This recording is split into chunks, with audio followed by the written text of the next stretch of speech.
Bismillahirrahmanirrahim. Assalamualaikum warahmatullahi wabarakatuh. Saya sebagai perwakilan gitu ya, sebagai moderator dari kelompok 2 Nasional 2 akan mempresentasikan tentang pemberontakan revolusioner Republik Indonesia dan pemberontakan Permesta. Langsung saja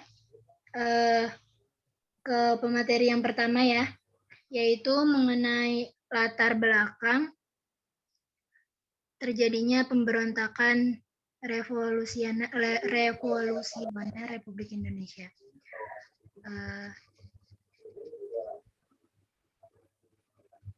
Dan itu akan disampaikan oleh saya sendiri ya. Bismillahirrahmanirrahim. Jadi latar belakang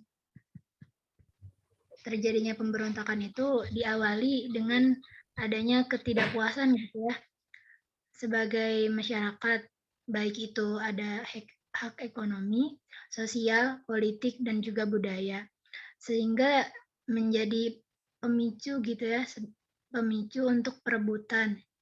Lalu gerakan di Sumatera ini juga kemudian menjadi pemicu bagi pergolakan di daerah yang dipimpin oleh perwira-perwira Angkatan Darat yang merasa tidak puas gitu ya dengan pemerintahan pusat. Selain adanya ketidakpuasan dalam tubuh militer, nah permasalahan sesungguhnya yang memicu terjadinya gerakan PRRI adalah permasalahan keberatan daerah Sumatera Tengah karena banyak penghasilan ekspor mereka disalurkan ke pemerintahan pusat di Jawa gitu ya. Sedangkan daerah dari penghasilnya itu tidak memperoleh keuntungan untuk menikmati hasil daerah mereka. Lalu jadi bisa disimpulkan juga ke yang permasalahan utamanya itu ya karena ketidakpuasan gitu ya terhadap ketidakpuasan pemerintahan daerah yang telah bertahun-tahun gitu ya kayak dipendem terus yang akhirnya meledak gitu ya. Tidak adanya pembuktian sistem desentralisasi menumbuhkan emosi tidak percaya lagi kepada pemerintahan pusat. Seperti itu. Lanjut ke penjelasan yang kedua ya, proses terjadinya pemberontakan revolusioner Republik Indonesia yang akan dijelaskan oleh Fikri Arsyad. Padanya dipersilakan.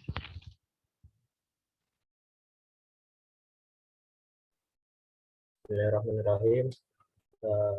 Sebelumnya terima kasih kepada moderator yang telah memberikan izin saya untuk berbicara. Di sini saya akan melanjutkan menjelaskan tentang proses terjadinya PRRI. Setelah melahirkan piagam Palembang yang menurut tentang pentingnya tiadakan desentralisasi dan melarang komunisme, sayangnya tuntutan tersebut belum juga dikomodir oleh pemerintah, sehingga memunculkan kesepakatan untuk meningkatkan pengambilan sumber-sumber ekonomi yang banyak terdapat di daerah mereka yang selama ini dikendalikan oleh pusat. Kemudian, sementara itu pemerintah pusat menanggapi hal serangan militer yang dahsyat di saat perlawanan Sumatera. Mereka juga mengambil para dedengkot perlawanan dari militer dan sipil, penumpasan terhadap para tokoh pemberontakan itu, mengerahkan semua kesatuan dengan operasi militer Sumatera Selatan.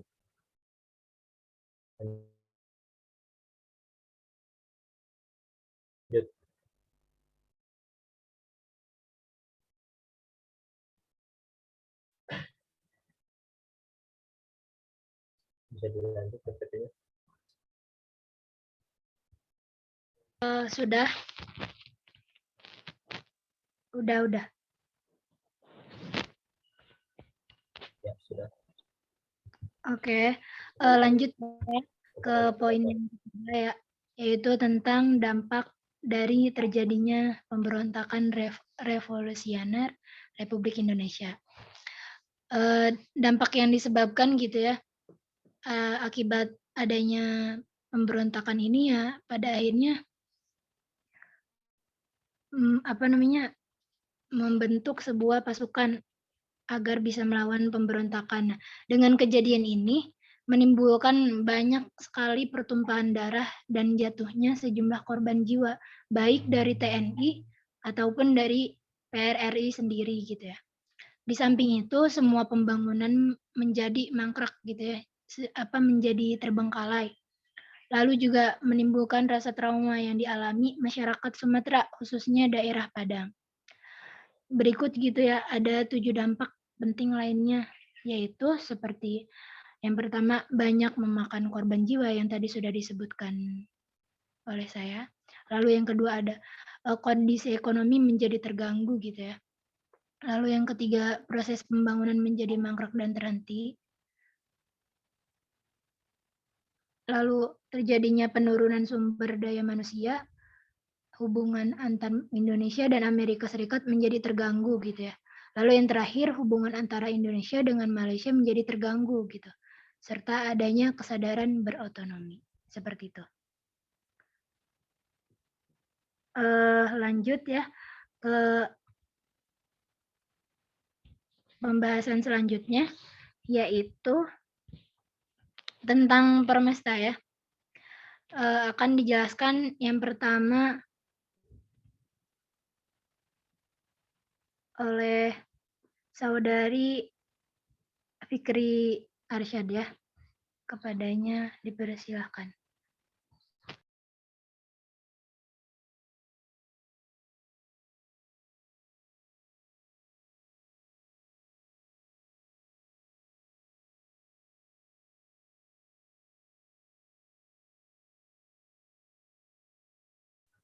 Lanjut, orang Permesta tidak dapat dilepaskan dari kondisi sosial, politik, ekonomi, dan budaya yang sudah melalui.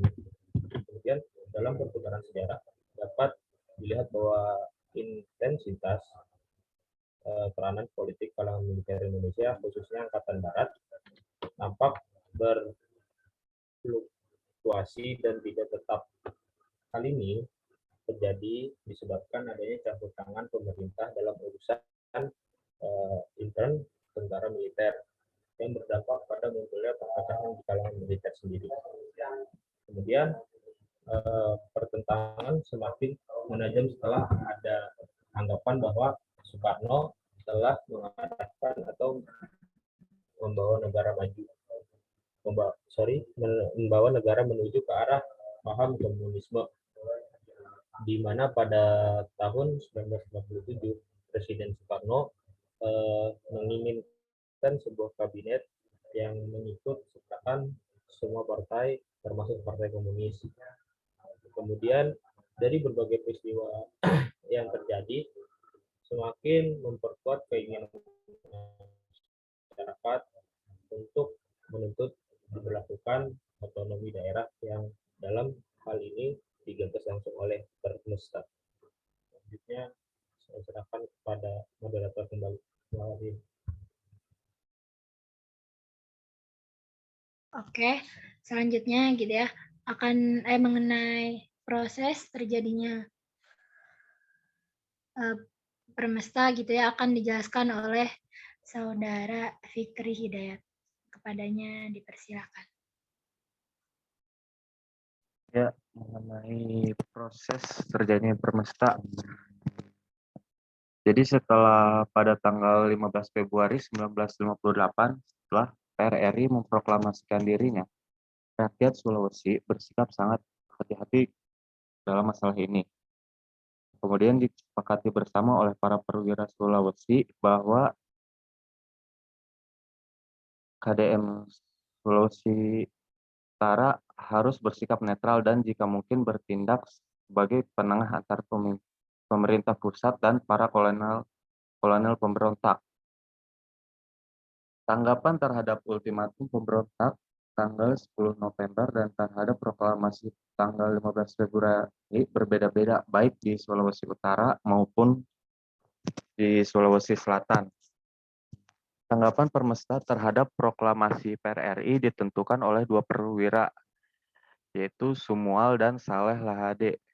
Sejak diproklamasikannya Permesta, Gubernur Andi Pangerang lebih menginginkan adanya kerjasama antara daerah dengan pemerintah pusat daripada terlibat dalam gerakan yang landasan ekonominya berada di Sulawesi Utara dan pimpinannya dikuasai para militer dari daerah itu. Perbedaan pandangan antara selatan dan utara dikarenakan rakyat di Sulawesi Utara dan Sulawesi Selatan menduga bahwa tuntutan Permesta terhadap pusat akan menuju kepada munculnya pemberontakan bersenjata. Hal ini dimulai sejak diadakannya Kongres Bhinneka Tunggal Ika pada bulan Mei 1957. Perbedaan pandangan ini mengakibatkan dukungan militer dari daerah selatan menjadi berkurang.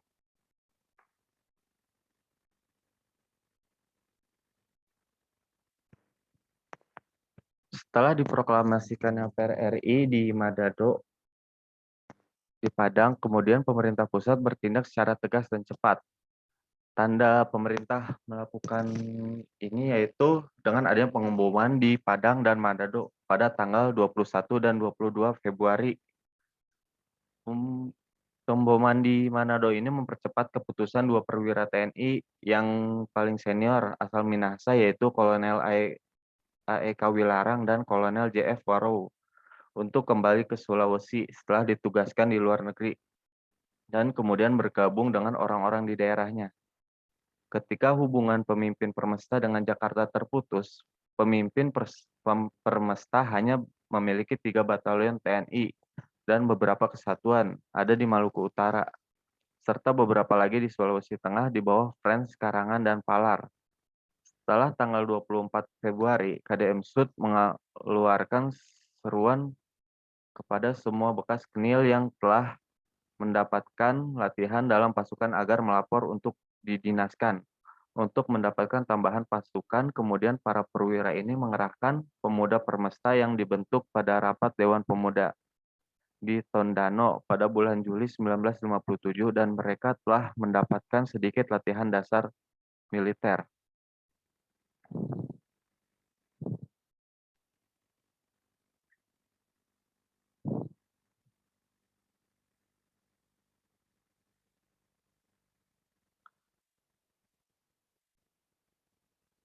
Bantuan asing ini sama pentingnya dalam rencana Permesta seperti mobilisasi dukungan dan kekuatan setempat. Kepentingan pihak asing dalam pemberontakan Permesta adalah ingin menghapuskan perkembangan komunis di Indonesia. Keadaan ini dipengaruhi oleh berkecamuknya perang dingin antara masing-masing blok dalam persaingan dukungan Amerika dan Inggris. Yang dukungan Amerika dan Inggris tidak hanya bersimpati terhadap pemberontakan, bahkan memberikan secara nyata dukungan secara fisik. Melihat perkembangan gerakan Permesta di Sulawesi semakin memprihatinkan bagi pihak TNI, sehingga Nasution mengambil tindakan dalam mengatasi gerakan Permesta, yaitu dengan mengadakan operasi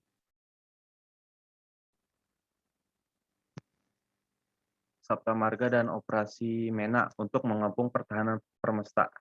Angkatan Udara kaum pemberontak telah berhasil menguasai udara di daerah Indonesia Timur dari pertengahan April hingga pertengahan Mei. Penerbangan dilakukan atas nama AUREF. Pada tanggal 13 April, AUREF menyerbu sasaran yang pertama, yaitu Pelabuhan Udara Madai di Makassar. Namun pertengahan bulan Mei, tepatnya pada tanggal 15 sampai 23 Mei, keadaan kemudian berbalik baik dari udara maupun di darat. Pada saat Permesta tidak lagi menguasai udara, pasukan pemerintah meraih rangkaian kemenangan militer di darat yang secara efektif membatasi kekuasaan Permesta di Indonesia Timur. Permesta sudah tidak lagi memiliki harapan lagi, kemudian diberitakan bahwa Sumual meminta perundingan dengan Jakarta untuk mencari pemecahan secara wajar. Jatuhnya kota Mobagu berarti tidak ada lagi pangkalan yang aman bagi pasukan Permesta. Kemudian pada September 1959, pasukan Permesta tetap melangsungkan perlawanan dengan perang gerilya. Namun posisi mereka amat lemah. Keadaan kemudian diperparah dengan adanya ketegangan antara pasukan pemberontak sendiri, baik antara para pemimpin, antara kesatuan, dan antara kaum pemberontak dengan rakyat.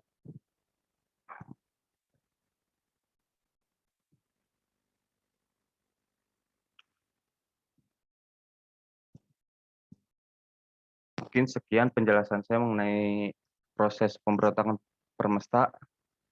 Saya kembalikan kepada moderator.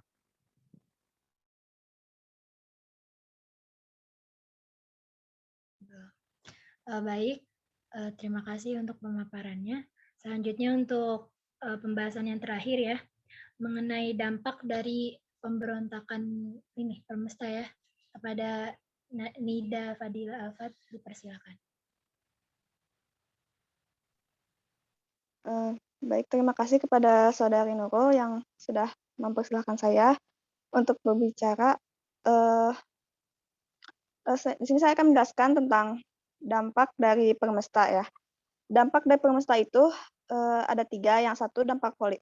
Yang pertama yaitu dampak politik, yang kedua itu dampak ekonomi, dan yang ketiga itu dampak sosial.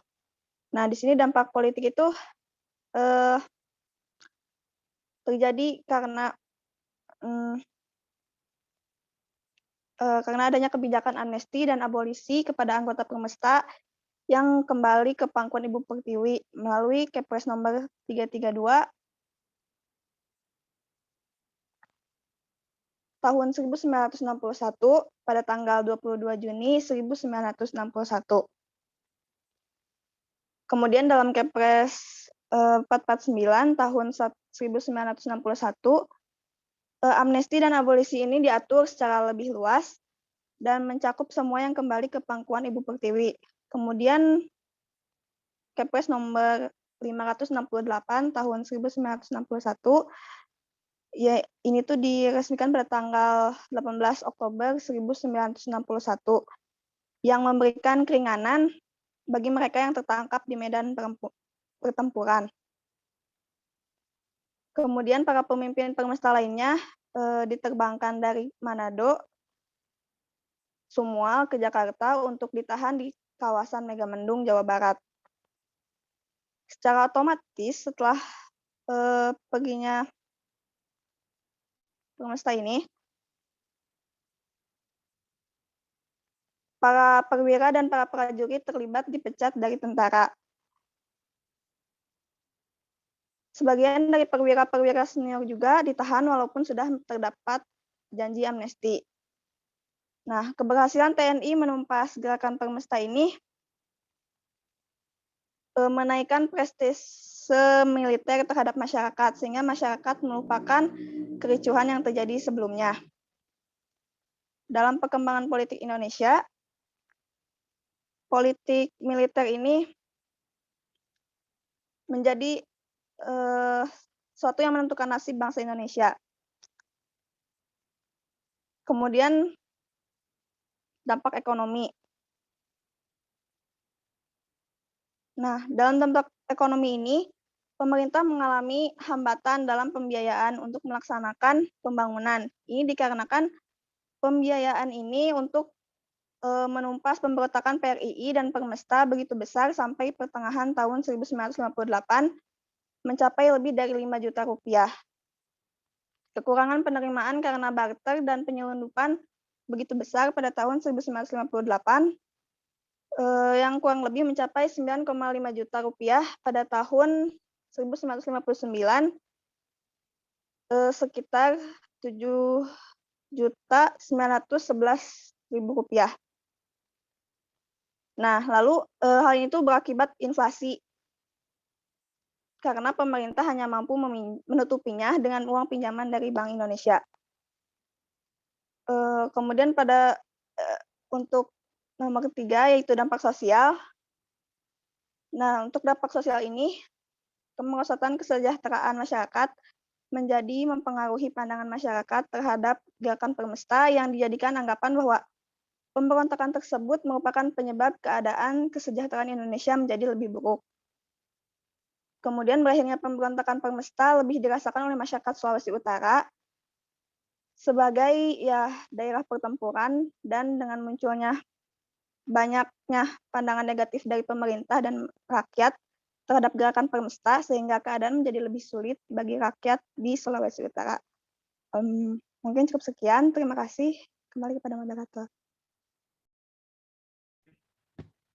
Oke, terima kasih untuk pemaparannya ya.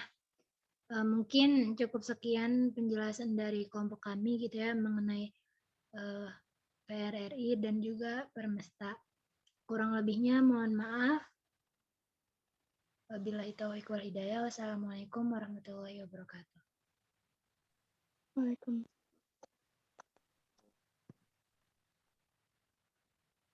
Udah matiin itunya rekaman recordingnya. Waalaikumsalam.